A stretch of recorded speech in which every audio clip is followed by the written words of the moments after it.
जय श्री कृष्ण। श्रीमद् भगवद गीता का अध्याय 17। अर्जुन बोले, हे कृष्ण, जो मनुष्य शास्त्र विधि को त्याग कर श्रद्धा से युक्त हुए देवादि का पूजन करते हैं, उनकी स्थिति फिर कौन सी है? सात्विक की या राजसी कि तामसी? श्री भगवान बोले, मनुष्यों की वह शास्त्रीय संस्कारों से रहित केवल स्वभाव से उत्पन्न श्रद्धा सात्विक की और राजसी तथा तामसी ऐसे तीनों प्रकार की ही होती है। उसको तू मुझसे सुन। हे भारत, सभी मनुष्यों की श्रद्धा उनके अंतःकरण के अनुरूप होती है। यह पुरुष श्रद्धामय है, इसलिए जो पुरुष जैसी श्रद्धा वाला है वह स्वयं भी वही है। सात्विक पुरुष देवों को पूजते हैं, राजस पुरुष यक्ष और राक्षसों को तथा अन्य जो तामस मनुष्य हैं वे प्रेत और भूतगणों को पूजते हैं। जो मनुष्य शास्त्र विधि से रहित केवल मनः कल्पित घोर तप को तपते हैं तथा दंभ और अहंकार से युक्त एवं कामना आसक्ति और बल के अभिमान से भी युक्त हैं, जो शरीर रूप से स्थित भूत समुदाय को और अंतःकरण में स्थित मुझ परमात्मा को भी कृश करने वाले हैं, उन अज्ञानियों को तू आसुर स्वभाव वाले जान। भोजन ही सबको अपनी अपनी प्रकृति के अनुसार तीन प्रकार का प्रिय होता है, और वैसे ही यज्ञ तप और दान भी तीन तीन प्रकार के होते हैं। उनके इस पृथक पृथक भेद को तू मुझसे सुन। आयु, बुद्धि, बल, आरोग्य, सुख और प्रीति को बढ़ाने वाले रस युक्त, चिकने और स्थिर रहने वाले तथा स्वभाव से ही मन को प्रिय ऐसे आहार यथार्थ भोजन करने के पदार्थ सात्विक पुरुष को प्रिय होते हैं। कड़वे, खट्टे, लवणयुक्त, बहुत गर्म, तीखे, रूखे, दाहकारक और दुख, चिंता तथा रोगों को उत्पन्न करने वाले आहार अर्थात भोजन करने के पदार्थ राजस पुरुष को प्रिय होते हैं। जो भोजन अधपका, रस रहित, दुर्गंध युक्त, बासी और उच्छिष्ट है तथा जो अपवित्र भी है, वह भोजन तामस पुरुष को प्रिय होता है। जो शास्त्र विधि से नियत यज्ञ करना ही कर्तव्य है, इस प्रकार मन को समाधान करके फल न चाहने वाले पुरुष द्वारा किया जाता है, वह सात्विक है।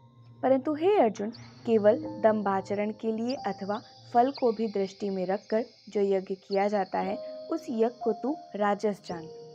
शास्त्र विधि से हीन, अन्नदान से रहित, बिना मंत्रों के, बिना दक्षिणा के और बिना श्रद्धा के किए जाने वाले यज्ञों को तामस यज्ञ कहते हैं।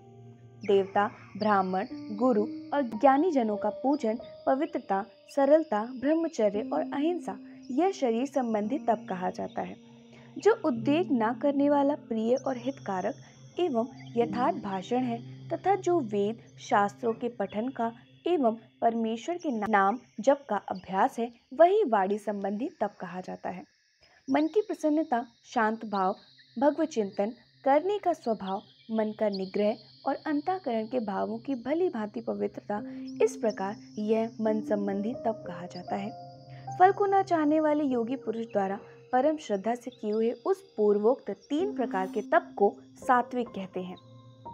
जो तप सत्कार, मान और पूजा के लिए तथा अन्य किसी स्वार्थ के लिए भी स्वभाव से या पाखंड से किया जाता है, वह अनिश्चित एवं क्षणिक फल वाला तप यहाँ राजस कहा गया है। जो तप मूढ़ता पूर्वक हठ से मन, वाणी और शरीर की पीड़ा के सहित अथवा दूसरे का अनिष्ट करने के लिए किया जाता है, वह तप तामस कहा गया है।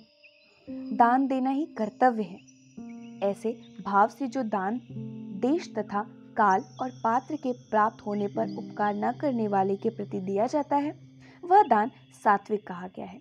किंतु जो दान क्लेश पूर्वक तथा प्रत्युपकार के प्रयोजन से अथवा फल को दृष्टि में रखकर किया जाता है, वह दान राजस कहा गया है। जो दान बिना सत्कार के अथवा तिरस्कार पूर्वक अयोग्य, देश काल में और कुपात्र के प्रति दिया जाता है, वह दान तामस कहा गया है। ओम, तत्, सत ऐसे यह तीन प्रकार का सच्चिदानंद घन ब्रह्म का नाम कहा है। उसी से सृष्टि के आदिकाल में ब्राह्मण और वेद तथा यज्ञादि रचे गए। इसलिए वेद मंत्रों का उच्चारण करने वाले श्रेष्ठ पुरुषों की शास्त्र विधि से नियत यज्ञ, दान और तप रूप क्रियाएं सदा ओम इस परमात्मा के नाम को उच्चारण करके ही आरंभ होती है। तत् अर्थात तत् नाम से कहे जाने वाले परमात्मा का ही यह सब है। इस भाव से फल को न चाहकर नाना प्रकार के यज्ञ, तप रूप क्रियाएं तथा दान रूप क्रियाएं कल्याण की इच्छा वाले पुरुषों द्वारा की जाती हैं।